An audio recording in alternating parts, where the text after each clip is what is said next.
Kaixo, Garbine Iriarte naiz, Tolosaldea Lanbide Heziketako irakaslea. Bideo honetan adimen artifiziala ikasleen ahalduntzean sakontzeko nola erabili dudan azalduko dut.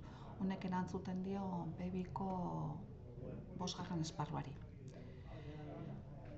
Bideo honetan ikasleen interesen arabera bi talde identifikatu eta horri lotutako bi eduki digital ezberdin nola sortu eta ikasgela nola txertatu azalduko dut. Nire kasuan, 2. esparruan azaldutako kontzeptuekin jarraituko dut, hau da firewall unitatean, unitate hau mikroinformatika sistemen 2. mailako sareko zerbitzuak modulan lantzen dugu.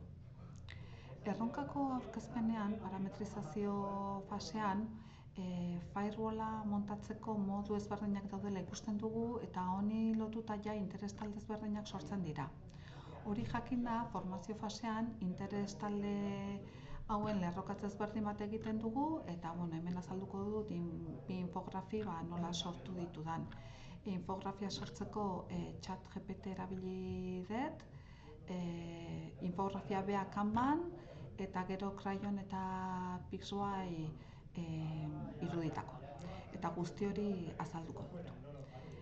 ChatGPTen, adimen artifiziala guztietan bezala oso garrantzizkoa da pronta nola jartzen dugun, ez? Eta kasu honetan, pronta Lanbide Heziketako erdi mailako zikloko mikroinformatika sistemen eta sare teknikari zikloko irakaslea naiz. Ikaslek suesia egiteko IP tables erabili behar dute eta horretarako prozesua nolakoa den ideia orokor bat izateko infografia bat sortu behar dut. Sor ezazu infografia batean erabiltzailea helburu duen egitura. Orduan, hori esan ondorenen, beha hasiko zait hemen egitura sortzen. Eta, politikak, IP tables instalatuta egiaztatu, eta izango litzake oinarrizko prestaketa, gero sarrerako trafiko kontrola, nola egin, hemen hasi zait lanketa ezberdinak ematen, ez? Lehenagotik zenbait galdera eginda dauzket, eta ikusten duzue erantzunak ezberdinak izan diela, ez? Orduan, pront horren arabera ja hartuko nuke egitura interesatzen zaitena da, adibidez instalazio eta oinarrizko konfigurazioa, egitura hau gustatu zait, eta orduan noin etorriko nitzeke ChatGPT Canva barkatu, eta ja hartuko nuke txantilloia eta txantilloiaren arabera egitura sortuko nuke.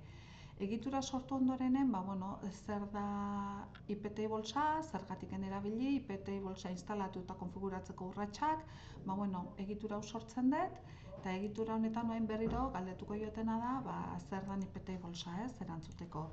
Zer den IP table azaldu mesedez. Eta hemen ematen didan emaitza hartuko nuke, eta ingo nuke kopiar eta pegar. Hemen testua jarriko nuke, eta pegar. Hauen ja ikusten dut, txikitzen jungo nitzeke, egokitzen, letran tamainoa aldatzen, hau den egiten.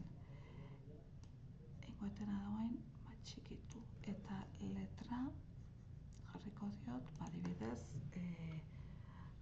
12. Eta esate jotena da, letra kolorea izateko txuria. Orduan, ikusten duzue, hola jungo nitzeke sortzen nire egitura eta kokapena egiten. Oain, ingo dutena da, irudie sortu, eta irudie sortzeko Crayon erabiliko dut, eta Pixby bai, baina hemen adibidez Crayonen jarriko dutena da eskudo firewall, eta hori jarrita ematen dizkitena da eskudo ezberdinek, baina gero ja hastea firewallakin, ez?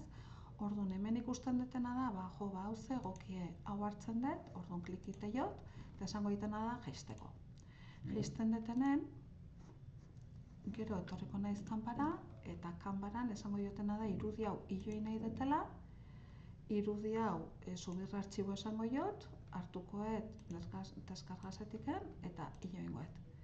ondorenen hemen txertatze zait, orduan hemen ikusten duzue ja aldez aurretik txertatuta dauzketela irudi ezberdinek, bai pixegoaikok eta krayonekok, eta iotzen ditut guardar, esango nioke, gordeko liake, eta gero hau berriro ioko nuke kanbara. Orduan, bueno, hemen ja dauzket nik aldez aurretiken sortutako infografia nire kasuan hau izango litzeke, eta ikustezue modu errez batean nola sortueten interes talde batentzako infografia.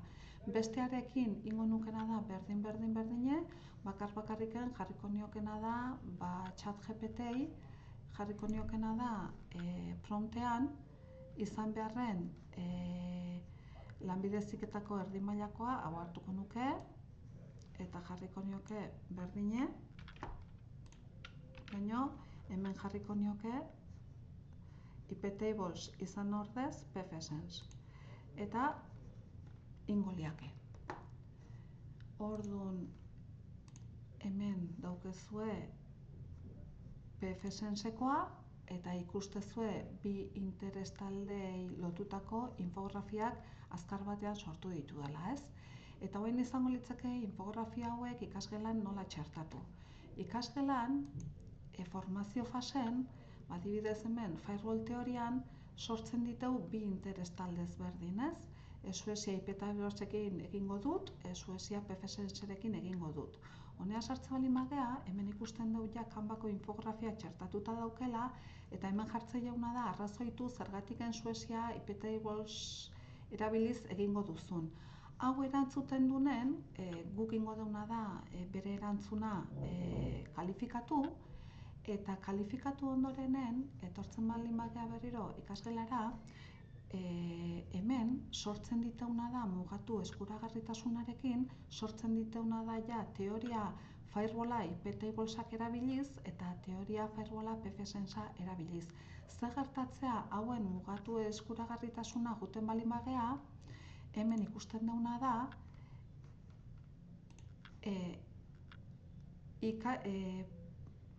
aurreko ariketan jarduera osatutzat emateko ikasleak inberduna da behan hausnarketa igo eta gainetiken irakasleak kalifikatu egin behar du, ez? Eta hoi egin ondorenen, hemen mugatu eskuragarritasunen jarriko dauna da Suezia iptablesekin osatutzat markatuta egon behar dula. Eta zer gertatzen da, hemen osatutzat markatzeko, hemen daude baldintza batzuk jarrita. Eta baldintza horiek zeintzuk die?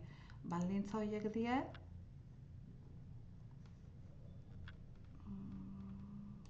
hemen ikusten da, ikaslea jarduera hau ikusi egin behar du osatzeko, ikasleak kalifikazioa jaso behar du jarduera osatzeko, eta ikasleak bidalketa egin behar du jarduera honetan osatutzat emateko.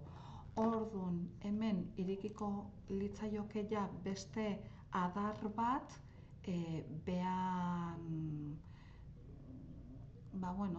beak nahi duen ikasketa horrekin, ez?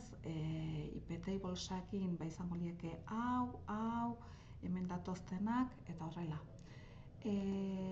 Guzti hau azalduta, ze ondorio ateratzen dudan, horri hutsetik hasi beharrean, prompt egokiak erabiliz, infografia erabilgarriak sortzen ditugula denbora gutxinez.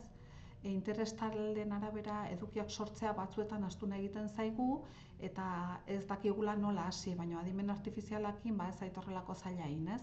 Bestalde, interes talde ezberdinak egotea ikasgelan ahalduntzerako oso interesgarria dela ikasleen ahalduntzerako oso interesgarria dela iruditzen zait. Ikasleek ikusten baitute modu ezberdinak erabiliz helburu berbera lortzea dagoela, eta honek ikaskuntza prozesuan ikusten asko aberazten dula. Eta ikasle bakoitzak ikusten duelako ibilbidea norberak egiten duela. Nik uste hau dela dena eta mila esker.